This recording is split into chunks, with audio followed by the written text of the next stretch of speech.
This episode is brought to you by Kia's first 3-row all-electric SUV, the Kia EV9, with available all-wheel drive and seating for up to 7 adults, with a 0 to 60 speed that thrills you 1 minute, and available reclining lounge seats that unwind you the next. Visit kia.com/EV9 to learn more. Ask your Kia dealer for availability. No system, no matter how advanced, can compensate for all driver error and or driving conditions. Always drive safely. Join me, 48 Hours correspondent Erin Moriarty, on my podcast, My Life of Crime, as I take on true crime investigations like no other. This season, I'm looking into the labyrinth of crime and secrets within families. I'm cutting straight to the evidence and talking to the people directly involved, including investigators and the families of victims. Listen to My Life of Crime with Erin Moriarty wherever you get your podcasts. Every day I'm finding new bad movies to add to the list. And I'm like, I got to work through this list, man. Like, I want to watch some of these things. Like, the worst part is I'll watch like 10 minutes and I'll be like, oh, this is so bad. I can't keep watching. I got to hold off. Yeah, you don't want to waste a viewing of one of these movies without a cinephobe to follow it up. Yeah. Here's my question is, can you not just make notes on your phone, or does it have to be that fresh? I like it to be fresh. Yeah. Okay, that's fair. Because I know when I make notes, within a certain amount of time, I'll reference things that I know I'll pick up on reference. But once too much time passes, I'm like, what am I talking about? So I try to keep it fresh. I do love those moments in the podcast, though, when you look at your note. You have no idea why. Zach had one last time that was, Scuddy and Jerome are the worst actors of all time. Why am I saying that? There's a movie called Teen Witch that was on Cinemax. I watched the first 15 minutes and like a boxing referee, I jumped in like, I gotta stop the fight. Whew, I mean, like, you said, mwah, mwah. It was just the right amount of terrible and watchability, and early 90s. The whole three combined. The other thing I'm worried about is how many of these things are gonna fall off. Because Tango and Cash is on Stars right now. Yeah. The Sitter with Jonah Hill's on Cinemax. I've seen The Sitter. Yeah, I've seen The Sitter. I'm into The Sitter. I haven't seen The Sitter. I can't remember if I liked it. Thank you, Mayes, for the suggestion. But in the black movie category, I've got one for you. I watched it a long time ago. I loved it. The 1999 Trippin'. You guys remember that movie, Trippin'? No? Maya Campbell? Yeah. No, Donald Faison? Yeah. I remember. The guy who played Bud on the Cosby Show? That's not a good movie. It's an excellent movie. No, and this is the other thing. I'm almost want to take Amin's ability to pick away because he becomes way too guarded and defensive for his picks. Only the ones that I've seen before. Because if I've seen it and I want to watch it again, that's probably a giveaway that I liked it. We get two types of Amin picks. A blind pick like Mr. Magoo or Coffee and Kareem, or we get a Sudeikis movie that he's seen 100 times. I kind of miss Mr. Magoo. Oh, come on. If I'm being 100% honest. I missed the Dickmobile. What a moment that was. What's the worst one we've watched? Straight up, the worst movie. Good luck, Chuck. Really? Theodore Rex. Yeah. I forgot about Theodore Rex. Theodore Rex to me, like 100%. Because it wasn't a movie. It was just... No, it wasn't a movie. It was a poorly put together TV show that they never edited into 22 minutes. Exactly. And even in 22 minutes. I've been looking at stuff to pick just based off Tony Medley reviews, and I miss him. I do. Stay safe, Tony. Don't let the corona take you out, man. We need you. I know. Yeah, I'm worried. I want to check on him, but it's so dangerous. Your picks have been horrible, man. It's the point. It's the point of the show. Isn't it? Isn't it? It's possible. I don't understand what this podcast is about. Poppycock. It's a fuck house. On a weekly basis, we are consuming more concentrated bad movies than probably anybody in the history of mankind. Poppycock. What story? What story? What are you talking about? Do you want lunch? I have yet to laugh in this movie. I'll just tell you that. You picked it, motherfucker. Just remember that. You know the problem with Hollywood is? They make shit. Unbelievable, unremarkable shit. So I was legitimately offended. You were I offended? I was offended. I didn't know you could get offended. I was offended. This did it. If I were gay, I wouldn't be offended. They're fucking making shit up, I mean. Inconsequential detail after inconsequential detail after inconsequential detail. Bees don't lie. 1, 2, 3, 4, 5, 6, 7. I'm holding a mic in my hands, and now I'm talking all alone.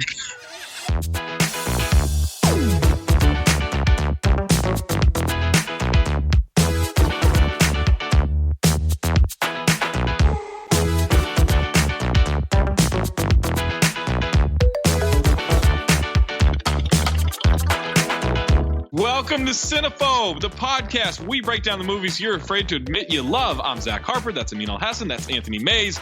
This week on Cinephobe, we watch the 2020 comedy Coffee and Kareem, which stars Ed Helms as Netflix continues to try to make him a lead actor in one of these comedies. He can't do it, guys. He can't be a lead. They tried it with The Clapper. I still haven't seen The Clapper. That's all. That's a future Cinephobe? The problem with that is it's one of those comedies that isn't funny. Oh, no. Yeah. Oh, no. I think I got high and just was like, oh, The Clapper, I'll watch that. And it was, man, it's bad. Is it an art house comedy? It's not an art house, but it's definitely trying to have a deeper meaning. It's supposed to be, it's trying to be funny and deep, and it's neither. No. It's unfunny and shallow. One hell of a combo. I like Ed Helms as a supporting role player. I think he's good in Hangover. I think the only movie that he's the lead in that I liked him in was Cedar Rapids. Was he the lead in that? It's about him going to this conference, and then it's John C. Reilly. Yeah, John C. Reilly takes Yeah. over. Like, I think he's good in Tag. When watching this movie, and I don't want to give away like my review too early, but there was a point when I thought to myself, I don't think I like Ed Helms. It's like I like The Hangover, but he was just a whiny, irritating character in that. He gave it balance, right? I guess. I mean, like, I'm not saying he's not necessary. I'm just saying I've never walked away saying, oh, Ed Helms really tore this up. It's just The Office. And you've never seen The Office, right? The No. American one. I mean, The Office, like early on when he's on The Office early on. So he starts in like season 3? Yeah, he's at the branch that Jim goes to work at in Stanford. Spoiler alert. With Rashida Jones. Early on, I would say like the first season or two, he's super funny in it as just like a bit player on the side. But as he becomes more and more involved in the show, he gets worse and worse and worse. So yeah, I think he has to be limited. Yeah. It's like Nick Kroll. Yeah. I think Nick Kroll in small doses is hilarious. He's amazing. But that Kroll show, I was like, no. Man, like I really like him on Big Mouth, but that's like voice acting and animation. Nick Kroll, fun fact, dating a girl I went to high school with. Nice. Isn't that a little young for Nick Kroll? Oh, yeah. Okay. Richard Gere just had a kid. He's 70. That's why. Why would you do that? Well, he fucked her and... Oh. I guess that's more of a how, though, than a why, right? The answer he came inside her. Oh, no protection. It's still a how. I feel like I don't know how I can explain it anymore. All right, so the fallopian tubes lead to the uterus, right? These are still hows. They're not whys. A why? Yeah. Because he could. Oh, there you go. That's there's the explanation. Ed Helms was recently in BoJack Horseman, Tag back in 2018, and Corporate Animals last year. Who was he in BoJack? He's Kyle, one of the spin-off shows or one of the shows. Oh, okay. We also get Taraji P. Henson. Well, hold on. We get some kid named Terrence Little Gardenhigh. Who I'm ashamed to say the first time I saw him, I thought was the black kid from Good Boys. I thought that too. I actually thought that as I was finishing this movie. I was like, is this the kid from Good Boys? I just missed that in his IMDb. My opening statements are... That's racist, I mean. Yeah, I know. It's not a proud moment for me. Yeah. Oof, man. Should he start going by his middle name? Should we just know him as Little Garden High? I think he should drop the Garden High. Just be Terrence Little. That'd be too straightforward. Terrence has been in TV shows called Henry Danger and Danger Force. Apparently those series are related, but I don't have kids, so I don't know. I don't know either. My kids aren't old enough to watch those Disney Channel live action Oh, yeah, shows. so I guess those live We're action. not there yet. We also get Taraji P. Henson. Yeah. Most recently in Empire, Best of Enemies, and What Men Want. You also know her from Hidden Figures, Hustle and Flow, and The Karate Kid. And Baby Boy. And Baby Boy, yeah, good call. Baby Boy. Cinephobe. We also get, you really do America's in this thing. We also get David Alan Grier. Hadn't seen him in a while. Yeah. I hadn't seen him since Adam Carolla's shitty independent movie that he made. The last time I saw David Alan Grier was literally at Michelle Beadle's house for a Super Bowl party. Wow. Like literally, like on TV, in a movie, anything. The last time I saw him was in person. Coffee and Cream is directed by Michael Dowse. Wait, hold on. What? What happened? No Betty Gilpin? We're going to get to her in a minute. All right, fine. Maze, Betty Gilpin. She's in Glow. She's in Stuber, which I watched yesterday. Oh, yeah, she is in Stuber, yeah. So Michael Dowse ran it back with her for some reason. Stuber does not qualify, by the way. Really? It's 41%. Oh, let me just say right now, Stuber was very disappointing. I saw it in the theater with Mo Dakil. You guys have some interesting date nights. Let me just say that right now. You like save the bad movies for Mo, so they're like Mo was just randomly like, want to go see a movie? And I'm like, all right. He has 4 movies a month that he gets to go to or whatever. Yeah, the AMC plan. Yeah, and he can use tickets for me, so I never have to buy a ticket. So it's just like a free movie. And, I blow him to like thank him or whatever. But, it's, no, come on, man. Tell the truth. Blow him anyway. No thanks needed. Finally, King Bach, the Vine star, still trying to make his career happen in movies. Not gonna lie, the dude who plays one of the henchmen, Rodney. He was in Vine, all over Vine. He does a lot of like the quick social media kind of comedy and stuff. Okay. I must say, I was impressed because I was expecting him to be corny and longer than 7 seconds. I'm like, no, he was not bad. He was pretty good. And a woman named Diana Bang. Diana Bang plays Miss Chu in this one. Coffee and Cream is directed by Michael Dowse, who has directed some franchise called Fubar and the movie Stuber. And Goon and Take Me Home Tonight. That was okay. Goon was good. I don't know what Goon is. Hockey movie? Sean William Scott as a hockey player. It's got Jay Baruchel in it. It's very Canadian, but it's pretty good. I do remember this now, yeah. It was written by Shane Mack, who has only written 3 short films and been an assistant director on things I've never heard of before, but he was a production assistant on Twilight.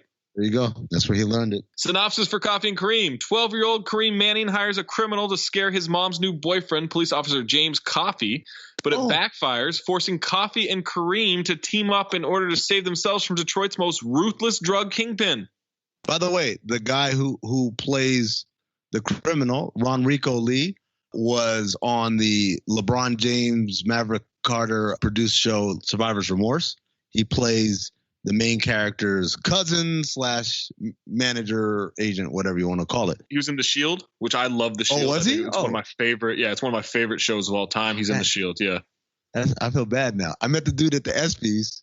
Oh, did you? Yeah, I met him and he was like, yo, I'm a big fan of your work. And I was like, that's crazy. I'm a big fan of your work. And I just kept going on Survivor's Remorse. Oh, okay. And like, he was also on 36 episodes of Sister Sister.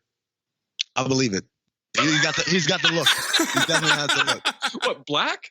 No, like a certain kind of black. You got to be a certain kind of black to be on Sister Sister. Light skin? No, not light skin. It's just, I don't know. There's a look. Really? Yeah. He's got the look. Okay.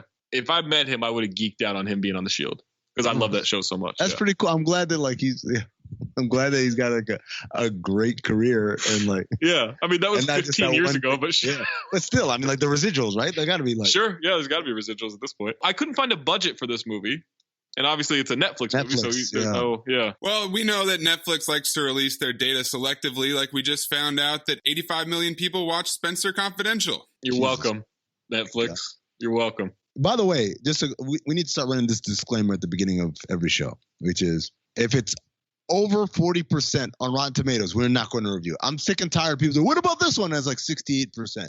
Yeah, either the audience score or more importantly, the critic score has to be under 40%. Yes. As we said, this movie is a Netflix movie, so you can find it there. All right. It receives 19% from critics on 62 reviews. And the audience on 287 ratings, 32%. No one liked it. Damn. Who is this movie for? Well, a lot of the reviews ask the same question. A lot of the reviews. So, Amin, positive or negative? This reminds me of the Cleveland show when it got canceled and Cleveland went back to Family Guy.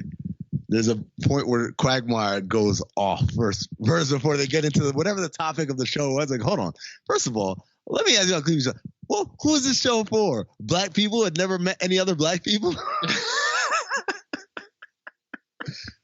Give me the positives. I'm a glass half full kind of guy. Just like Jordan in The Last Dance, he mentioned that he's a glass half full kind of guy, just like Amin. That's right. Me and Michael Jordan. Same person. All right. Ann Brody of What She Said. The language is blue, blue, blue, and it's not to everyone's taste. But Garden High is a comedy revelation. Where has he been all these years? Fucking grade school. Yeah. That's where he's been. Yeah, for real. Like, what's wrong with you, lady? Nick Johnston of Vanyaland. This is another movie which Betty Gilpin totally steals. It's not great, but it'll do. I get it. Yeah, that's on it. Rihanna Stark of Geeks of Color. I wish the humor was more memorable, but the absurdity of the situation and the heart it creates definitely make up for it. It's definitely risque, but I would recommend this movie for any mature audience wanting a simple and immature laugh. Ed Potton of Times UK.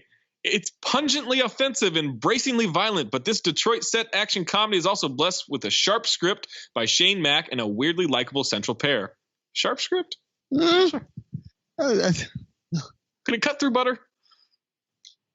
And then Chris Bumbray of Joe Blow's Movie Emporium. Basically an R-rated redux of Cop and a Half, but worth watching for hilariously unhinged Betty Gilpin. What's Cop and a Half? You don't remember Cop and... Oh, Mays. Burt Reynolds. Mays, let me tell you something about Cop and a Half. Oh, my God. It's a movie. Does that qualify? Do you know? I'm almost sure it does. 14%. Wow. Zach, without looking it up, do you know what the single most defining characteristic of Cop and a Half is? Racism? The second most single defining characteristic. Burt Reynolds' mustache? No. What? Cop and a Half was released the same weekend as Jurassic Park. Oh, I think we've talked about this before, Yes. either on the radio or maybe on this. Yes, because one of my buddies, I used to work with in Phoenix, he's now the head coach of the G League affiliate of the Atlanta Hawks, Noel Gillespie, said he remembers that weekend, him and his brother, given the choice of going to Cop and a Half and Jurassic Park, they chose to go to Cop and a Half. And for years didn't watch Jurassic Park out of silent protest, just to double down on his choice to go see Cop and a Half. Going back to that review, I completely agree with the Betty Gilpin take. Well, we're going to get into Betty. I hope so. Oh, boy. All right. Katie Walsh of Tribune News Service. These are the negative ones. A profoundly irritating, cacophonous mess. I just like saying the word cacophonous. That's why I threw this one in there. Like Sean Edwards, oh boy. Fox 4, Kansas City. Unbelievably bad. What was everyone involved even thinking? Nick Rogers of Midwest Film Journal. Look, is your bar as low as your energy right now? Does a new buddy cop movie sound diverting enough? You got Netflix? Choose this over the endless, listless Spencer Confidential. Yo, that's a positive review as far as I'm That is concerned. a positive review. I know. That's a mistake. Bump this up to 20%. Armin White of National Review. The vehement viral responses to Coffee and Cream have been funnier than the movie itself. I haven't seen it. Yeah. I didn't know there was Coffee and Kareem Twitter. Alan Adams of The Main Edge, like the state Maine. Near as I can figure, Coffee and Cream exists because someone thought that was a funny title and decided to reverse engineer a film from there, a lukewarm and forgettable cup of movie. Cup of movie? I like that. I don't know. Get ready for this then. Chris Knight of National Post, a decaf comedy with artificial sweetening. Boo. Two Splendas. Roger Moore of Movie Nation. Never good. expect anything out of a film with an awful pun as its title. That's a good point. That is an excellent point. Quick, on top of your head, best movie with a pun title. Oh, man. Good Will Hunting. That's a pun? Yeah, because it's like they're hunting for goodwill. And it's like, no. It's a guy named Will Hunting, and he's good. Damn. So it can be a good movie, but it has to have an awful pun. Or are they hunting for the goodwill? The good version of Will? He's just good. That's all it is. He's a good boy. Yeah, he's kind of a dick. He is. Beating up kids left and right. I got a number. How do you like them apples? Yeah, really. Yeah, real smarmy. What an ego. The Santa Claus, I mean. There you go. That's another one. I got super high around the time that movie came out, and crazy high. And literally there was a night where for an hour and a half, there was a box of Apple Jacks on the table, and I tried to say, I got a number. How do you like them Apple Jacks? And I couldn't complete the line because I kept busting out crying, laughing. My roommate was crying, laughing over and over again. I couldn't get it out. And then finally, it was like, yo, grab a camera. You got to record this. This is so funny. We're going to laugh for days watching this afterward. Gets the camera, starts rolling. I grabbed the box and I said, I got a number. How do you like them Apple Jacks? And nothing. Just stone cold silence. All of a sudden, it wasn't funny anymore. It wasn't funny, not even the slightest. I didn't even crack a smile. That's what I think about when I think of Good Will Hunting. Okay. And then John DeFore of Hollywood Reporter, last one. Making a film that feels 2 days long is not the same thing as making 48 hours. Whoa. Shut up. That's why you're not a writer. You guys like sex, right? Of course you do. If you like sex, you'll love BlueChew.com. It offers men a performance enhancement for the bedroom. You can get the first chewables with active ingredients, sildenafil and tadalafil. I think I said those correctly, but those are the active ingredients in Viagra and Cialis. BlueChew.com affiliated physicians will work with you, find the dosage and active ingredient that is best for you. It works faster. The chewables work faster. Chewables from Blue Chew can be taken on a full or empty stomach, so you don't have to plan out whether or not you're like, oh, I gotta make sure I gotta eat an hour before this. No, forget all that. Pop that chewable and then pop something else. Online physicians consult is free, so it's even cheaper than those other two things you can get. It only takes a few minutes to connect with BlueChew.com affiliated physician, and if you qualify, you get prescribed online quickly. No in-person doctor visit, no awkward conversation, no waiting in line at a pharmacy. Ships directly to your door in a discreet package. The chewables from Blue Chew, they're made in the USA. They give you confidence in the bed every time. You and your partner, more importantly, will love it. Chew it and do it. Here's a great deal for you guys. Visit BlueChew.com. Get your first order free when you use the promo code DING. Just pay $5 shipping. That's BLUE Chew.com. Promo code DING. The package delivered is discreet. The package you'll deliver isn't. Amin, what's your first note for Coffee and Kareem? Fun fact. I've never rode in a school bus. You know what? I only rode in them to soccer practice. Our school would bring in school buses to take us to like games and stuff. That's it. That doesn't count. I'm like, You're like going to school. Yeah, like the bus comes and your parents just assume that you're going to be all right standing outside on the curb and you get on the bus. I rode like a public bus. Same. Yeah, Yes. but not a school bus. I've never ridden on a school bus before other than like a sporting event for school. Yes, exactly. Yeah. There's some things, it's funny when I watch movies, especially when I was a kid, they depicted an America like I'd never seen or experienced. I just thought they exist in the movies. And it wasn't until like I think I moved to Atlanta that I realized a lot of this stuff was real. Like people really do live in neighborhoods that look like this. People really do have a yellow bus that picks them up right outside their house. People really do have fences in their front yard. White picket fences. We're in Detroit, guys. That was my first note. We're in Detroit. Kareem gets on a school bus as Ed Helms finds his way into a home nearby.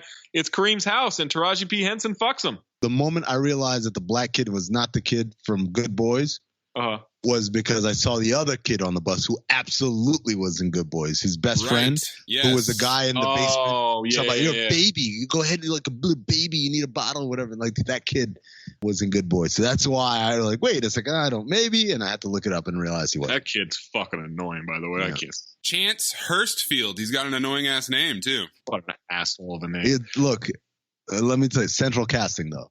Oh, for sure. He's going to be able to play the douche for his entire life. He should have come around like 30 years ago. He could have been in all those fucking Italian movies. Oh, yeah. He in the 80s and 90s. Young Colangelo and yeah, exactly. Oh, a tree grows in front or whatever. Cleaned up. A Bronx Tale. Why does this keep happening? I knew it was something with a burrow in the title. Get the right borough, though. A tree grows in Brooklyn. Oh, that movie Yonkers Story. Yeah, about that kid.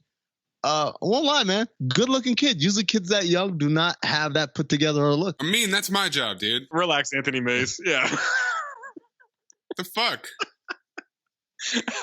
Helms thinks he saw Kareem in the home while they're fucking, and Taraji P. Henson says, please stop saying my kid's name while you're inside me. I'm not buying this sexual chemistry match at all. Zero. There No, was zero of chemistry. course not. That leads me to the question for you guys. Could you fuck someone who has the same name as your mom or your sisters or aunts or kids? Because I don't think I could. I never have. I want to say no, but I think that ship has sailed. I'm not much of a namesayer, though. Yeah, me neither. No, I don't say anyone's name, Dur, but it's the whole idea of like. Yeah. Ship has sailed, fortunately. Several times. Case? Several different ships. It's really just hard to imagine. It's just the same situation as anything. Like, it would probably be an obstacle to overcome. It's not. It really isn't. I found once you're in there, it's like, well. Literally. Helm says that could mess a kid up. Seeing his mom busting down Tatiana with some guy. And she says, stop watching BET. To which I then put, patois, I mean. No, whoever wrote this movie definitely was heavy on the internet patois. Oh, big time, yeah. She wants to know Helms is serious about them, and she's not just some fuck buddy. She says she's too old to be messing around. He says, look, I know you're old. And she says, that is not the response I was looking for. That came out wrong. Yeah, I mean, the first third of the movie is actually very difficult to get through. Yeah, I agree with that. She says, you're such a baby. He says, yeah, a baby with a man's penis. I chuckled at that. That was an awkward line. I gave a little chuckle there. Kareem is talking to his friend in the school bathroom about seeing his mom having sex with Coffee. Says he's going to fuck up Coffee's life and has tried to get in touch with someone named Orlando Johnson, not the former Indiana Pacer, Yeah. I mean. Yeah, Juice. He busts some hall monitor claiming he has infringed on the privacy of the bathroom. By the way, that hall monitor was way too big to be. Way too big, right? Playing uncomfortably big. I thought it was a teacher at first. It took me a while to figure out it was a hall monitor. Same. Now we cut to a police raid. Betty Gilpin says, let's keep this quiet. Don't shoot anybody. We don't want this to end up on YouTube again. So at this stage of the movie, because it hadn't established itself as a ridiculous kind of movie, like I was actually kind of like turned off. I was like, oh, you guys gonna make police brutality jokes now? Oh, nice. Now, I was that guy. I was sitting there. Oh, gotcha. Oh, wow. You got really angry. Yeah. Yeah, I did. Betty Gilpin is the main cop in the raid. They find a lot of drugs and then arrest Orlando Johnson, who is a local rapper and has a news report that he's escaped police custody. They grab nearly a ton of cocaine, and the coke is branded with Ronald Reagan's picture. The escape from the cop car was pretty funny, right? The escape from the cop car is funny, yeah. As he's like, they're doing the whole like juking each other from either side of the car. Yeah. And they're running around in circles. That was the first moment I actually I chuckled a little. I like when she said, we're protecting the kids, protecting the tiny nostrils of Detroit. I love that. That's a funny line. Coffee is filing a complaint about Officer Watts. She threatened to forcibly insert my castrated genitals into my rectum and then put those same genitals in my mouth. Just trying to make it sound a little more formal in the official complaint. Officer Watts also called me a bitch several times. You can quote me on that, too. What the hell is she doing here? I thought we could settle this thing like police officers. Okay, I did lose my temper and say some things that were harsh, just based on the sole fact that he is a bitch. The suspect was not handcuffed properly. I don't know if Choi messed up. Wow, way to take responsibility for your fuck up. I mean, why stop at blaming Choi? Why not blame the academy for apparently failing to teach you how to draw your fucking weapon? Or we could blame your PTSD as a result of your ex-wife leaving you to go blow half the Lions practice squad. That should give you a sense of the abuse that I detailed in the report. Okay, Watts, tone it down. Is your white knight saving you again? He's not my white knight. So he's your black knight? Is that a fucking Martin Lawrence joke? This racism today? Wow. I am not racist. My girlfriend is black. I find that offensive. Shut up, both of you. Watts apologized to Coffee. I'm sorry for verbally abusing you. Was that so hard? For fucking up the case and letting a dangerous criminal roam free. And here we go. I'm sorry I tried to throw you a bone by letting you transport the perp. It'd be like if when they captured Saddam, they were like, who should drive? Disabled chocolate lab. Can you drive, sir? You just kind of... I'm sorry that your vagina is so small. First of all, that's a compliment. Second of all, are you saying virgina? No, vagina. Huh? What's that? Vagina. Well, I am sorry that honest, hardworking officers are put in danger every fucking time you don that badge. That's what I'm fucking sorry for. Yeah. I just thought a lot of these lines were very heavy-handed. I wasn't laughing. Really? It was just it was just like the whole like, oh, because he's a bit like it just. I think you're in a bad mood from the start of this movie, because I didn't like the start of this movie, but I thought she killed this movie. No, it just was so heavy-handed. It wasn't subtle and then flip it on you. David Alan Grier is the guy, tells her to tone it down. And he says, your white knight saves you again. And he says, he's not my white knight, so he's your black knight. Is that a fucking Martin Lawrence joke? This racism today? Wow. That's exactly how Twitter works. That right there, that is Twitter. I like the Martin Lawrence Black Knight reference. I like that too. I did smile at that. It is possible that I have a very strong Betty Gilpin bias because I'm hopelessly in love with her from Glow. I've never seen Glow. Okay, so that's good. Maybe I'm not crazy. Maybe it's just a Two Americas thing. He gets reassigned to being a traffic cop. The entire force hates him and applauds. Taraji P. Henson calls Coffee to let him know that Kareem wants him to pick him up from school. He decides to do it, but is really worried about it. Had to be talked into it. Kareem is in school and has to present his poem or he'll repeat the 5th grade. His white friend pulls out a keyboard and a speaker. He's rapping about going down on his teacher, Miss Chu. She cuts him off and says he taught everyone how to earn detention. Coffee is reading How to Relate to the Kid of the Woman You're Dating, then tries to bail on it as Kareem walks out of the school. I did love when Kareem said that soon his poetry will only be available on Tidal. Yeah, again, like these felt like very much. Is that joke 5 years too old now? 1 and 2, like someone who lives on Twitter wrote that joke. This is very much Twitter humor. Before he can send the text that he has to go deal with the serial arsonist, Kareem walks up to him. Coffee says to get up front. The kid yells, sure, but I'm not saying shit without my lawyer present. Someone call Johnny Cochran. Free Kareem, free Kareem. Rip off of the McLovin scene from Superbad. Yeah, I don't think this kid's funny. Terrence Little Garden High? Yeah, I don't think he's funny. You're not Terrence Little Garden High on him? Terrence Big Garden Low. Sounds like Mayes is president of the Terrence Little Garden Hive. A hive of one. Oh, man, I got a really disturbing joke. You might have to bleep this one. Say it, you coward. I mean, I think he wants to break his Terrence Little Garden Hyman. That joke isn't offensive. It's just a poor understanding of anatomy.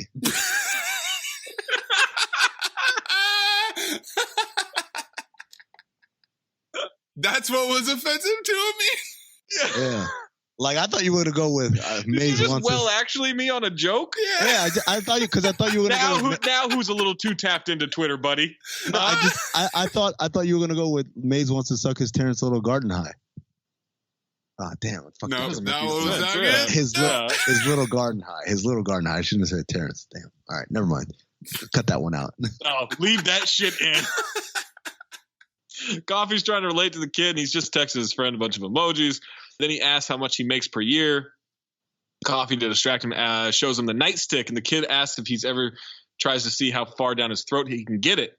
He says that's not what it's for, and Kareem replies with, or because it tastes like the ass of an innocent black man. Man, I saw this dope-ass Nick Cage movie where he was a cop and he threatens these hookers with his gun for free BJs and shit.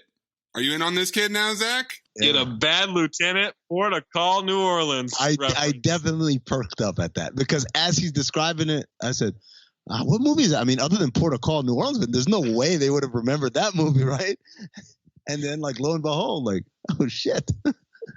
And also, that movie's good. If I find out this Shane Mack is following me and he ripped me off with the Nick Cage Port of Call, I'm going to be real upset. Maybe he follows Mike Ryan. Who knows? The humor, like I said, is very, very someone who lives on social media. So it's not far-fetched. Takes him into a boxing gym. The kid posts a video on social media about the cop. Then he walks in on Orlando Johnson and 2 guys interrogating a cop whose ear has been cut off. Coffee says sometimes a stepdad is a step in the right direction, and Kareem rejects the concept of them being friends and insinuates that Coffee is a pedo. A lot of pedo humor in this movie. Which is a recurring joke in this movie that made me very uncomfortable. Expecting what was going to happen on this pod. Mayes, you mispronounced aroused. I didn't want to laugh. Yes, you did, you coward. They're arguing about cutting the ear off or cutting the tongue out for intimidation. He says the ear is the only part of your head you can't see. Oh, that's right. It's not true. That doesn't seem accurate to me. No, what other part of your head can you see? You can see the back of your head? Yeah, the whole fucking thing, basically. You can't cut the back of your head off. That sounds ridiculous. I can see a little bit of my nose. Scalp them. I can see, like, my eyelashes, maybe my eyebrows. That's it. I can see my lips. I can see my tongue. Yeah, if I pout my lips, I can see my lips. The point is, there's nothing you can do to make you see your ear. There's nothing I can do to see the back of my head either. Get a mirror. That's not an organ, really, right? That's just... They didn't say organ. You just said the only Okay. part of your head.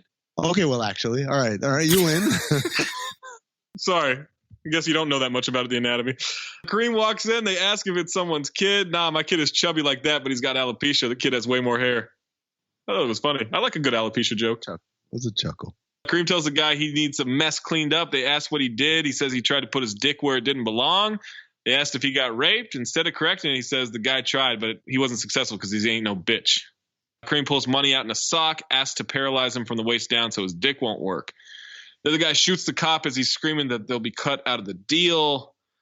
Coffee then bumbles his way into the gym. They hear him. His radio goes off, so they know he's there. Orlando hears that it's Officer Coffee, remembers him from the escape. The kid starts running. The guys shoot at them. And as they escape, his radio has been shot, so they can't get the backup they need. They're running down alleys. There's no way this kid could run that much, even with adrenaline. What a fat kid. Kid's really moving. They had a big lead. They hide in a car trunk. The car owner comes out and is pissed at the broken window. He drives away. Orlando finds the kid's phone. And the videos of the shooting are on the phone. You mean you got anything in these scenes? Or My next note happens when they're in the trunk, so. Coffee calls Watts, and Kareem wrestles the phone away as he tells Watts about the death of the other cop. Are they out? Kid hangs up the phone, is making a ton of noise, realizes his phone is gone, and that the mom is in trouble. Now the car stops and they get out of the trunk. Hold on. When they're in the trunk, they're lying down. The kid is like, get away from you. Again, like calls him a pedophile or whatever. And he says, why don't you flip over and like face me? And he says, I don't want to rub dicks with you. And I laughed at that. Because it is an uncomfortable situation, right? Like, is that better somehow? Butt to butt is the best in that scenario. Butt to butt. Well, this is a conversation from This Is the End, right? Yep. Dicks up. Dicks up is the way to go. I don't know if there's room for that in the trunk. The guy won't let him commandeer the car because he doesn't believe he's a cop. Then we get a whole bit about pulling a gun on an unarmed black man. He says he can't let him do it. He says, if you Buffalo Bill this kid and I let you go and people find out, I'm going to look like a total asshole. I'm always down for a Buffalo Bill reference. I thought it was funny. I thought it was a good line. Because the dead cop is in on it, they don't want the cops to find out. They chuck the phone and his body cam so they can't be traced, and they drive away. Orlando and his crew see the driver of the car. He tells them the way they went. Now they get to Kareem's house, and Taraji P. Henson wants to know what took them so long. They're acting super weird. They need to talk when an Amber Alert for Kareem hits her phone. I thought that was kind of clever. I mostly didn't like the way they did phone stuff in this movie. Like the text bubbles were the wrong color and stuff. And I couldn't tell if Kareem had recorded the shooting and uploaded it somewhere. Yeah, that was confusing as well. When it looks at the Amber Alert, she says, "What is this?" And he says a typo. I thought that was a funny little throwaway line. There's a news report about the kid being abducted by Officer Coffee. Orlando and his crew roll up, and Coffee and Kareem, hey, that's the title of the movie, are trying to get Taraji P. Henson to hang up the phone and go. She keeps yelling at Coffee and Kareem. Hey, it's the title of the movie. Kareem tases her. They carry her out. He also dumps the bowl of cornbread into his backpack for carbo loading. Nothing about that was funny to me. Yeah, I didn't like that scene. Other than the Amber Alert typo plan. My friend Sharon was right. All of you are fucked up. Serial killers shoot us with your goat yogurt, frisbee golf, and picking fruit for fun. I don't even know what that means. That's got to be like an apple picking thing, right? Yeah, people, white people love apple orchards. White people like going to go pick. Especially in the Midwest. I bet that's a huge. What does shoot us with your goat yogurt mean? Is that sexual? No, it's got to be both like a health kick. Yeah. A hipster thing? Like, they don't eat regular yogurt. They eat yogurt made from goat's milk and stuff. I mean, like, again, this is all kind of, no one talks like that, I guess. That's, again, very clunky writing. Yeah, they put her in the trunk. They drive away. Coffee takes them to a motel, and it's a place he frequents. The motel clerk recognizes him, and Coffee starts rambling about being there undercover with a female cop undercover as a nurse. A lot of fucking kids comedy right now in this movie. A lot of pedo comedy. He's also short to pay for the room and ask Kareem for sock money. They do the sock money joke like 3 times. A lot, yeah. News report about Coffee killing the cop. Kareem wants to find out who the mole is, and we find out that Coffee takes Taraji P. Henson there twice a week during her lunch break to get away from Kareem so they can fuck. Why wouldn't they take her to Coffee's place? Right. Why would they go to a motel? Okay, again. Does Coffee have a place? We don't see one. Maybe he's a homeless cop. Oh, okay. Maybe he's living at the station. Kid doesn't want Coffee to see the mom, but wants him to take him to a strip club. Coffee doesn't want to give up on the mom. Kareem tells him he'll tell the media that Coffee was grooming him to be his child bride. Kareem wants to find his phone. They handcuff Taraji P. Henson to a pipe, and they head out to track down the phone. Motel clerk sees the police report and calls the cops. Now Kareem says that Coffee became a cop because he was picked on as a kid. Says his problem is he doesn't know how to talk shit, and he tries to teach him how to do it. This is the first scene where I'm like, okay, yeah, y'all are getting somewhere at this. You know what the problem is? Let's see. I'm a pussy, or a giant pussy, or maybe like a little tiny pussy. I don't know. I feel like you're going to say something kind of pussy related. You don't know how to talk shit. Is that right? I got 42% body fat. You know why I don't get picked on? Kids try to fuck with me, but I fuck back. It's easy. There are really only two things you need to know. You need to be aggressive and gay. Real gay. In a dominant, I don't give a fuck kind of way. So that's offensive and totally backwards. Look. Suck my dick. Come on, Coffee. Do it before I smack you upside the head with it. Fucking suck my dick right now. I'm gonna fuck you inside out. Hey, Jesus, calm down. I get it. Look at Mike Tyson. He is the OG of this shit. I mean, sure, he could fuck people up, but when he starts talking about, I'm gonna eat your asshole out alive, I'm gonna fuck you until you love me, that shit is terrifying. That is kind of the scariest thing I've ever heard. And it's like, it just so happens to all fit in this one category. There was also the tweet on the news from Brett Harris. Went to high school with Coffee. Deaf enjoy effing kids. Thoughts and prayers. #psychocop. Again, that is very Twitter humor. Yeah. It's so Twitter. Yeah. You literally put a tweet in your, your movie so you can make a Twitter joke. Coffee sneaks into a place but get caught, gives up his gun and his ATM code. Which is 1111, by the way. Kareem sneaks in, calls out the bad guy, then Coffee hits him in the head to knock him out. Calls him out by saying, if you're feeling malnourished, feel free to suck on these nuts. I laughed at that. That's the joke you like? I actually laughed at that one. Wow. They start distracting and taking guys out left and right.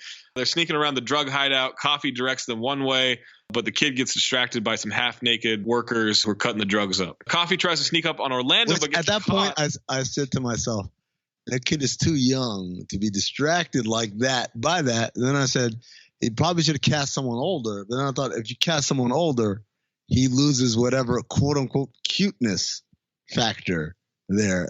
To which then I in my internal monologue of a debate, I said to myself, but this kid doesn't have a cuteness factor anyway. What a catch-22. Maybe they just shouldn't have had that scene. I mean, he's peeping through a glory hole, and he says, this is always how the porn starts. So he's definitely a little older than we think. Roger B. Henson, bad mom. Terrible. There I said it. Right? Terrible mom. Oh, my God. Coffee tries to sneak up on Orlando, gets caught, and starts getting beat down. Kareem is looking through people at the women. Coffee and Orlando are fighting in a cloud of cocaine. They both get maced, and then Kareem pulls the gun, and Coffee takes the gun. Orlando says he's going to wind up in jail because of you one day, and to which Coffee replies, I'm not the reason he's going to wind up in jail. Yeah, I like that line. That's a good line. Coffee's interrogating Orlando, but he won't snitch. Orlando and Kareem start talking shit back and forth with each other. Suck my dick. The fuck is wrong with both of y'all, man? Suck my dick. Maybe I would like that. What? What? Yeah. Maybe I've got a giant crush on you, Orlando. What? What the fuck is she talking about? I'm talking about I want to go on some dates, my man. I want to prove to you that I'm worthy of your love, motherfucker! Oh. Yeah. Where's this shit coming from? Don't worry, I got this. Gay and aggressive. You're coming off weirdly romantic. I mean, Gay people love each other. They just want what anybody wants. I'm telling you, this is going to work. That's not how you do it. I will ask you all of your sexual needs and desires. Why are you gazing at me like that? And then I'll make love to you in exactly the way that you specified, respecting every one of your boundaries. Oh, hell no. I'm confused. I mean, ain't you fucking his mother? And imagine how delighted you'll be when you find out that foot rubs are my love language. I don't give a fuck about your love language. What the fuck? Next thing you know, you're introducing me to your parents, and they fucking love me. Dog, man. What are you gonna say in just 8 short months when we're strolling down the boulevard, Charleston, South Carolina. Get up. And I bust down a ring. And I say, Will you marry me? I love you. I had to think about it. It's what I would say, okay? I mean, we only been dating like, what you say, 8 months? Well, this was an unnecessary joke. Kareem's phone starts ringing, and it was a guest in Orlando's ass because they searched him. Why would that be the case? Got to keep the theme going. He kept the phone to make sure that they knew Orlando didn't kill Officer Choi. He says not to trust cops. The kid says he's the one cop you can't trust, and it's why he's so broken. I'd actually like that line. I thought that was funny. We find out Watts is the ringleader of all this. She's selling dope to French Canadians. Then Taraji P. Henson reads the note, and the goons are after her at the motel. Coffee takes Kareem to the strip club with the nice buffet that he mentioned earlier. He admits to Kareem that he's afraid to be a dad. We get exposition on Officer Hill, the captain, scaring Coffee's stepdad, and that's how he became a cop. Kareem tells him 2 weeks ago he shot his first load. Blew his nose out of his dick, Zach. Oh, I'm sorry. Needs to push the clitosaurus button, Zach. Are you getting hot and bothered here? Why am I making these jokes about Mayes? This isn't a mean thing. I don't know why I adopted this. Don't adopt it. Don't do that because then Mayes will try to fuck it. He's paying for a stripper to talk to Kareem so he can learn how to talk to women. They're having a conversation about her interests. That's when Captain Hill walks in. He says Watts is dirty. And then Watts walks in, clears the strip club with gunfire, pulls a gun on her, and Hill pulls a gun on Coffee. Kareem and the stripper bonded over Gary Sinise in CSI New York. Oh, yeah, that's right, yeah. It's a future callback, so we had to get that in there. Hill says he tried to drop hints to Coffee that he was in on this. Remember when you asked me how could I afford that Jaguar? And I told you drug money? Yeah, that was a good hint. When I took that kilo home, it wasn't to analyze it. I love cocaine. I do it all the time. You came back with test results. I can give you test results. I'm high in a motherfucker right now. I like it. I guess I'm the asshole. Wise up. This is Detroit, baby. David Alfear's funny. He should be in more shit. Then Watts shoots Hill in the head. She explains how she'll spend all this to avoid getting caught. And Coffee says, you forgot one thing. Wait, no, shit, that's pretty airtight. Betty shoots Hill Bolo style, too. It's the same team murder, just to show how badass you are. Yeah. For no reason. Yes, just to show how crazy you are. Coffee hits her with the sock of money. She then shoots him in the shoulder. They start fighting. Kareem escapes outside, and she takes Coffee to the back outside. She says for Kareem to come out, and they'll blame Coffee, and he'll be safe. And that's when Kareem comes screaming around the corner in a cop car and hits them both. So Betty shoots the Cadillac logo off the trunk to free Orlando.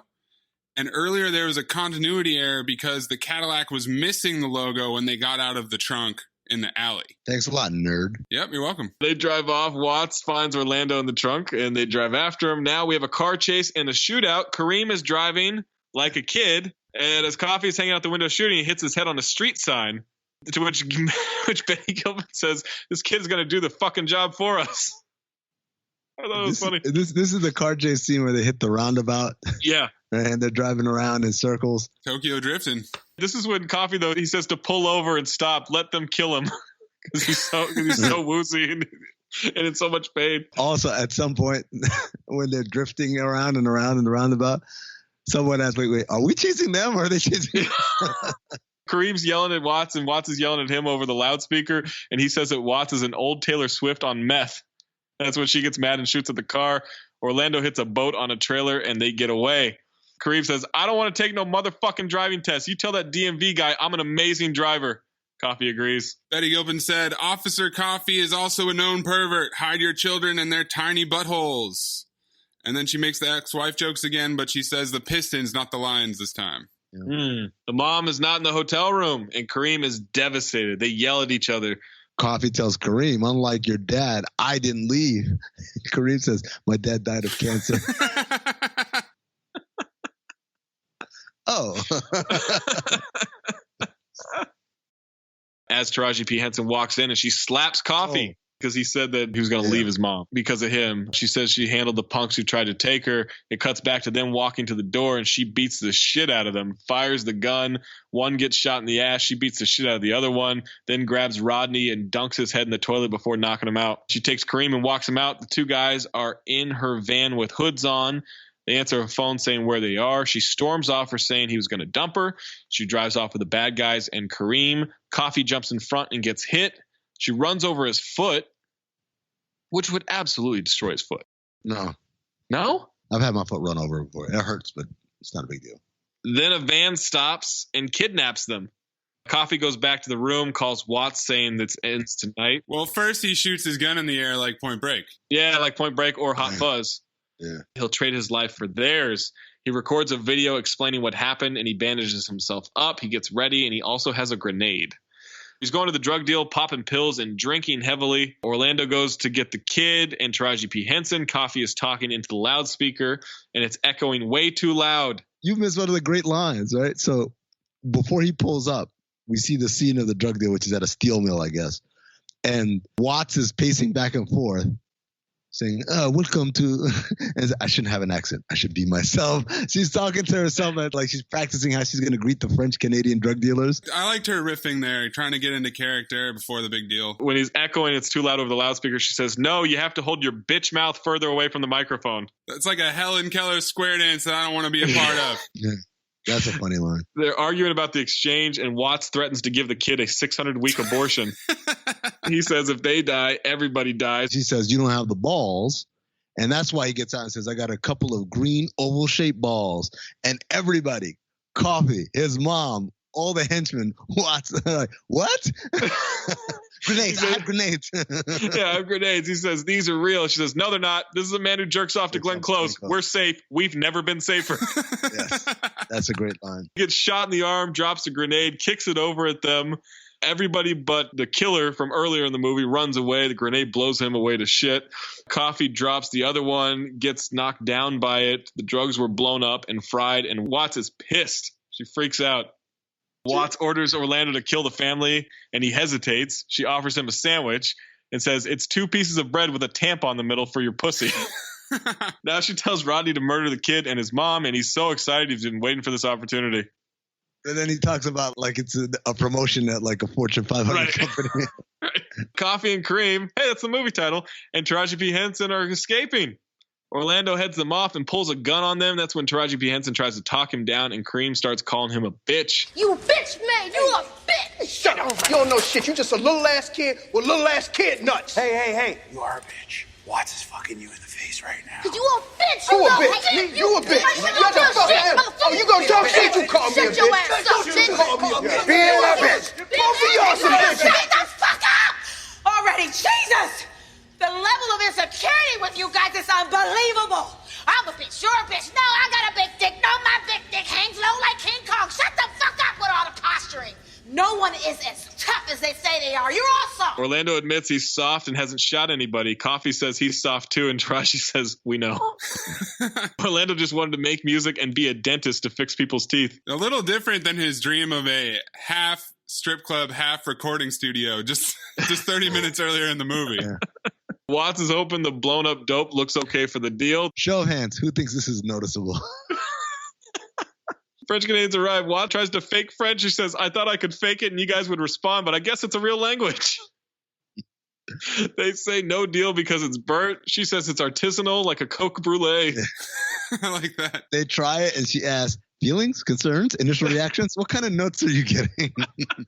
They'd say it's terrible. She says she offers 10% discount, 15%, 18.5%, okay, 19%, no further, 25%. I need to go home and watch a Nancy Meyers movie and erase this day. They have a deal at 25%. That's when a police helicopter comes overhead and busts them. Everybody pulls out guns. Coffee wants to wait for after the shootout to leave. It's when Watts starts shooting. Everybody starts shooting. Everyone gets shot up. Watts even shoots her own men and apologizes. Then a barrel explodes. Nitric acid. Coffee wants to create a diversion with Orlando and says, we'll all survive this. Well, maybe half of us will. Coffee goes with 2 guns. Orlando has the shotgun. Coffee falls over a barrel. And Taraji and Kareem, not the movie title, escape. Watts is trying to get the briefcase of money off a dead guy's body. It's handcuffed to him, so she starts shooting at the arm. I don't know if that works.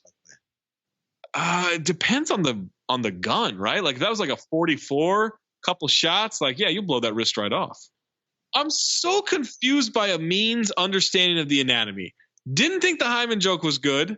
Then what did you fuck up with the anatomy right after that? The back of the head. Back of the head. Back of the head is you not. fucked that up. And then you're saying you can run over a foot and it's not that bad, but you don't think you can shoot a hand off an arm. Like, what is going on today, doctor? Because I've had my foot has been run over by a car. It's not that bad. It does not break. It hurts, but it's fine. Orlando helps Coffee out, but gets shot in the leg by Watts. He escapes, and Watts and Coffee have a showdown. She fake cries like Curb Your Enthusiasm. She hits him with the Isla Fisher, and he falls for it, and then she whoops his ass. I thought she was going to fake cry, then go outside and be like, he did it, and da-da-da. And I had a whole story to tell about how that shit happened to me, like, not too long ago. But then she didn't. She just kept on fighting him. So I was like, never mind. I won't tell the story then. Guess we'll have to wait for the next movie. Current is a mobile bank with a Visa debit card that gets you paid up to 2 days faster and gives you free overdraft up to $100 with no hidden fees. So if you normally get paid on a Friday, when you switch your direct deposit to Current, you'll get paid on Wednesday, 2 days faster. Current gives you free overdraft up to $100 with overdrive. So if you spend over your balance, you won't get declined or charged any fees. You can use over 55,000 free ATMs with Current and deposit checks with the camera on your phone. It has perks like instantly refunding the holds at gas stations put on your card, so you don't need to wait days just to get your own money back from the pump. Current is a real bank account, not a prepaid card, so it works with Apple Pay, Google Pay, Cash App, Venmo, all that stuff. You can even instantly send money for free using your Current tag. Current notifies you when you spend and lets you pause your card instantly in the app. Even if you're under 18, you can still get an account with Current. It only takes 2 minutes to sign up, and your Current card will be shipped to you for free. Download Current now. Get a Current Black Premium card when you go to current.com and enter the promo code BOMB. That's BOM. Promo code BOMB, BOM, at current.com. Instead of waiting for a movie where that might happen, why don't you just tell us the story? I went to a bar, and the Sand Bar in Phoenix, not the one in Chandler. I want the exact location out there so they know, right? Went there, and on my way out at the end of the night, as I was waiting for my Uber, there were 3 white girls standing there, and one of them used the N-word. Not towards me, but in a story, and I was like, excuse me? You know, she tried to play it all like she didn't say anything. I was like, no, I heard what you said. Like, that's not cool, da-da-da. So they start getting animated, and the one who says that, like the main culprit, uses the R word, which if you listen to this podcast is a recurring theme. But also, if you're Amino Hassan at the end of a night at the bar and you know this person said one word, but like you can't quote unquote prove it, like, oh, I'm gonna go full Twitter on her. I was like, oh, is that appropriate language? And so while her friends are saying she didn't say the N word, I said, but you heard her say the R word, right? And like the friends are like they knew she got right there in that moment. Yeah. And so the girl pushes me. The main culprit pushes me. I said, hey, I didn't touch you. I'm just saying, da-da-da. Bouncers come out. Girl starts crying. Wow. And then the bouncer's like, you got to go. Like, no, I'm not going anywhere. First of all, I haven't done anything. I didn't touch anybody. I didn't yell at anybody. She said she used this kind of language. Even if she claimed she didn't use this word, she definitely used this word. Her friends were there. They heard it. And she initiated contact with me, and I didn't retaliate. I didn't do anything. And I'm not going to go anywhere. You guys have cameras. You can watch it right there. But I'm not going anywhere. And there's a big argument ensued. And one of my buddies like, oh, it's okay. I'll take him home. And I'm like, no, it's not about going home. Blah, blah, blah. And as I'm trying to explain to the bouncer, like, I don't want to hear it. I'm like, no, man. You're going to hear this. You're going to hear this because this reflects on your business, the business that you work at. And I want you to see the manager. Blah, blah, blah. Long story short, called the Uber and I got in the car and went away. Because the girls had gotten in the Uber and escaped as well. But that is definitely a quintessential white woman move of cause shit and then start crying. Oh, absolutely. Yeah. As soon as authorities show up. Yeah. And so I saw that scene. And I was like, oh, she's about to pull it. But the guy who wrote this wasn't black, I guess. Coffee says they can get her mental health resources. She says she's fucking with him, and he says he knew it. She starts beating the shit out of him. She shoots at him, and he hides behind a body. He shoots her in the leg, puts a severed hand in her mouth. She's trying to beat him up again, and he smacks her. And that's when the building explodes as a French Canadian pulls grenade pins next to the nitric acid. Did you see his T-shirt, Zach? No, what did it say? It's a photo of him with the head drug dealer. like screen printed onto his own shirt. I have no idea why that was there. Is that a wardrobe decision, or do you think that's a writing decision? That's in the script. Otherwise, he's just in a normal shirt. Coffee walks out. They hit him with a fire extinguisher. He's burnt to shit. Kareem and Taraji rush over to him. He looks like Two-Face. He does look a lot like Two-Face. He says, "What if I ask you to marry me?" Taraji says she needs to see how he heals up first. Then they kiss. Watts is alive. She headbutts a cop, grabs his gun, and points at Coffee. Taraji then grabs Coffee's gun and shoots the shit out of her. Says, "Stay away from my family, bitch." Slow motion, baby. That's when Kareem runs over and says, "Now that is what the fuck I'm talking about." And she says, "Hey, language." He's like, "But you just shot." "Yes, ma'am." Yeah. He also was busy asking EMT if she likes Gary Sinise. Right, he was. Question. Taraji's not a cop. She's going to get in trouble for that, right? Oh, she's protecting her man. And I mean, maybe I don't know the Michigan laws, but at best, she is going to be arrested and questioned, and she'll have to come to some kind of plea agreement, right? Or wait for charges to get dropped. Like, she just killed a cop. That's the sequel. Coffee and Kareem, once again, the movie title, agree to let him see the mom. Kareem agrees not to hire someone to murder him, but don't give him a reason to change his mind. Fist bump. We get Coffee and Kareem across the fist. Roll credits. There's only one piece of trivia that I could find because it's a new movie. The captain's name is Walter Hill, who is director of the 48 Hours films, which also features a white cop and a black sidekick. Yeah, I mean, I guess that's interesting. Golden Dumpster nominees, I just want to say that I think it's Betty Gilpin. That's it. Unless you guys have another nomination. This is for the good stuff, right? Because I really do not remember. Every week. So, okay, here's how I'm going to explain Golden Dumpster to you, Zach, once and for all. It's absolute value, okay? So if it's a negative or it's a positive, whichever one has a higher absolute value. So, like, the worst part of this movie could be a Golden Dumpster, or the best part of this movie could be the Golden Dumpster. Right. All right, I think I got it. I mean, what's your Golden Dumpster? I'm going to go with the most wholly unlikable person in the entire movie, Ed Helms. That's my Golden Dumpster. The bad Golden Dumpster. Yeah. Okay. I'm going Betty Gilpin. I think without her in this movie, I would have absolutely hated this thing. I would have bailed. Man, I did not find the kid funny. I did not find Ed Helms redeemable. I don't care enough about Taraji P. Henson to... You know what the thing about Taraji P. Henson is?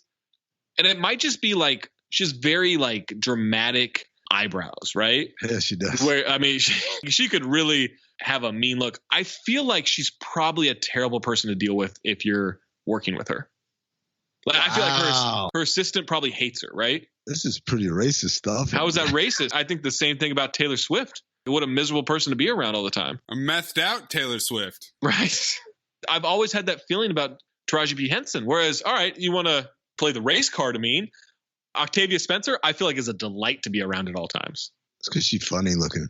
Weren't they both kind of funny looking? No, Taraji P. Henson is fine. Octavia Spencer's funny looking. She's harsh looking, Taraji. Also, Octavia Spencer was in Blue Streak. I found that out earlier this week. Really? I was watching Blue Streak. She's in Wow. I feel like she's in a lot of random movies we do not remember. I mean, she was like a straight up character actor for the longest time. Long time before she like... The Help? Was that which movie was it that she broke out? Probably The Help, yeah. She's in Bad Santa. I remember that. She's in Coach Carter. She's in Bad Santa. She's the one who tells Billy Bob that she ain't shit right for a week. She's one of the hits. She was on an episode of Becker. Why are we on an Octavia Spencer? She's not in this movie. Oh, she is in Blue Streak. How about that? Son of a bitch. You know what else leads me to that? The inclusion of the P in Taraji P. Henson. That's not necessary. Usually you do that because there's someone else. Because there's a Taraji Henson. Yes, like That's Michael B. Jordan. Guild. It's Michael B. Jordan because Michael Jordan exists. Yeah, that seems a little pretentious. Kind of like Ethan Sherwood Strauss. I was having this conversation with my cousins because they're just getting on to like reading The Victory Machine, and one of them said like, "I never liked that Strauss dude." And I said, "Why?" Like, I think he's a really good writer. He's like, "I don't know what it is. I don't know if it's his face or his name." And I'm like, "Oh no, yeah, it's definitely his face and it's definitely his name." Yeah, no, it's both. It's definitely both because he looks like a fucking nerd. And then I made this comment, and I think everyone agreed with it. If any one part of Ethan's name were different, he'd be a lot more tolerable. Mike Sherwood Strauss sounds like a regular dude, right? Ethan Sherwood Johnson, again, I can work with that. Ethan Thomas Strauss. Sherwood Johnson is just too much material right there. Like, Ethan Thomas Strauss, okay, but like Ethan Sherwood, like the combination of those three names, like there's no way you can be anything but a pretentious prick. But here's the thing about the face. So maybe this is where the name ties into it, because there's that like Turkish chef, right, that cooks all those giant meals. I love that guy. Who looks just like Ethan, and he's delightful. Yeah, it's because Ethan doesn't wear a smile while he does everything. Yeah. Ethan has that kind of surprised look, like I didn't know that. You know, I can't do it. But like he's got this kind of. Oh, he doesn't. Well, he kind of cuts his eyes up into the side, right? And he startles. He literally startles. You see his body like freeze up and. Yeah, his whole body moves for sure. Wholly unlikable person, but a great writer. Fantastic writer. Great book. By the way. Do we want to give a review for this movie while we're at it, or do we just want to go into another infomercial for someone else? Octavia Spencer, Ethan Strauss. Who else we got? She's in something coming up called Thunder Force. But there's some pictures. You want to give a full profile for this movie? Blind bet on Thunder Force. Will it be Cinephobe eligible? Well, it's her and Melissa McCarthy, and they look like they're superheroes from the pictures. But the plot's been kept under wraps. I'm going to go ahead and say it's not going to qualify. Yeah, probably not. It'll probably be like a 52% or something like that, right? I mean, what do you think? I hate Foberfile. I mean, Jesus, get to it. On Thunderstruck or whatever the movie. Thunder Force. Starring Kevin Durand. Kevin Durand, what did he? Kevin Durand. Starring Kevin Durand as Nick Cage, as someone else. As John Travolta. Coffee and Kareem. This movie was, it started slow. The jokes were so heavy-handed. They kept going back to the well too many times on so many things. I don't like Ed Helms. But I won't lie, midway through the movie, the absurdity caught up. Mm-hmm. And I was like, yo, this is funny. So when we get to the scene at the steel mill, where we roll up and she's saying, I shouldn't use an accent, I should be myself. Right. I kind of let go at that point. And from basically a little bit before that scene to the end of the movie, I actually enjoyed myself. I'm going with a file. Wow. See, now I would like you to go back and watch it again just for her exchanges, because I find her to be such a great part of this movie, like the best part of this movie, to where I think if you watch with that understanding, with that relaxed nature, if you went back and watched the scene of her with the complaint to David Alan Grier, that whole scene, I think you'd love it. But I think the difference is I enjoy the subtlety within the absurdity. So her walking around saying, I shouldn't use an accent, I should be myself, under her breath. Yeah. That's subtly funny. Her saying to the guys, all right, show of hands, who thinks that's noticeable? That's subtly funny. Hey, because you're a bitch, eat a tampon. That's not funny to me. That's just like, let's use crass language, and because it's coming out of a lady cop's mouth, it's going to be funny. Or because it's coming out of a young fat kid's mouth, it's going to be funny. Him saying, I got two big green oval balls. And everyone's saying, what? Because it's such a weird, that's funny to me. Them saying, hey, I'm going to take those balls and shove them up your mouth, but you should be used to that and show it to your wife. Like, that's not funny to me. And so to me, while I think the movie definitely grew on me as it went on and they leaned into the absurdity better, I still think the beginning of the movie is not funny because it's just too over the top. I think her delivery of stuff is hilarious throughout. Like David Allen Greer saying, remember how you asked me how I could afford Jaguar, and I said, drug money? Like, that's funny. Said, yeah, that's a good hint. That's funny right there, right? Yeah. All right. Mayes, phobe or file? I fully love Betty Gilpin. I'm thankful somehow to Amin for making me watch this movie because it was an unexpected surprise. I would have never watched this movie. Watch Betty Gilpin and see her stunt as a bad guy, as a wisecracking female cop. But she couldn't save this movie. This movie sucks. Wow. This is a hard phobe. Wow. Okay. I guess I'm the tiebreaker here.